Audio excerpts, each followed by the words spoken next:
HDFC bank और HDFC के merger के बाद शेयरों के जरिए इन दोनों कंपनी का जो मर्जर हो जाएगा उसके इसके स्टॉक के जरिए देश में बड़ा विदेशी निवेश आने की बन रही है संभावना। और इसकी पूरी डिटेल्स दे रहे हैं वरुण दुबे। वरुण, बताइए, दोनों कंपनियों का मर्जर होने के बाद कुछ विदेशी निवेशक अच्छा पैसा लगाएंगे इस कंपनी में? डेफिनेटली जी, वो तो लगाएंगे, क्योंकि मर्जर के बाद जो एफआई होल्डिंग होगी वो तो कम होने वाली है, ये तो हम सब जानते हैं। लेकिन हो ये रहा है ना अनिल जी कि हर क्वार्टर में ये कंपनियां अपनी शेयर होल्डिंग पैटर्न देती है और उसके बाद एफआई की होल्डिंग थोड़ी कम हो जाती है, थोड़ी ज्यादा हो जाती है, और उस बेसिस पे लगातार रिपोर्ट्स आती जाती है कि कितना इनफ्लोज या आउटफ्लोज तो होंगे नहीं, बट ऑब्वियस है कितने इनफ्लोज जो है इन कंपनियों में आ सकते हैं आफ्टर द मर्जर।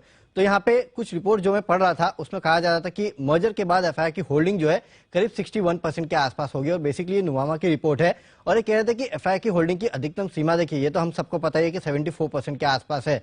मर्जर के बाद कुल नंबर ऑफ शेयर 746 करोड़ के आसपास होंगे, जिसमें से एफआई होल्डिंग जो है 455 करोड़ की होगी, यानी कि 17%, 17.5% के आसपास की जगह होगी जहां पे एफआई जो है अपनी हिस्सेदारी बढ़ा सकते हैं। नो डाउट स्पेसिफिक कैप्स भी रहते हैं, तो इसके चलते कहीं ना कहीं माना जा रहा है कि एमएससीआई के जो इन्फ्लोज है वो एचडीएफसी बैंक और एचडीएफसी जो मर्ज एंटिटी होगी उसमें आ सकती है। करीब करीब 2.5 से 3 बिलियन डॉलर के आसपास के इन्फ्लोज जो है इस मर्ज एंटिटी में आ सकते हैं। सिर्फ यही नहीं, कुछ रिपोर्ट्स जो मैं पढ़ रहा था नुवामा के अलावा जो रिपोर्ट्स है उसमें कुछ कह रहे थे कि करीब 5 से 6 बिलियन डॉलर के आसपास के इन्फ्लोज जो है वो भी आ सकते हैं। तो अगर आप एक रेंज मान के चले तो 2.5 से 6 बिलियन डॉलर के आसपास के इन्फ्लोज जो है वो मर्ज एंटिटी में आ सकते हैं। तो यहाँ पे आप नजर रखिएगा।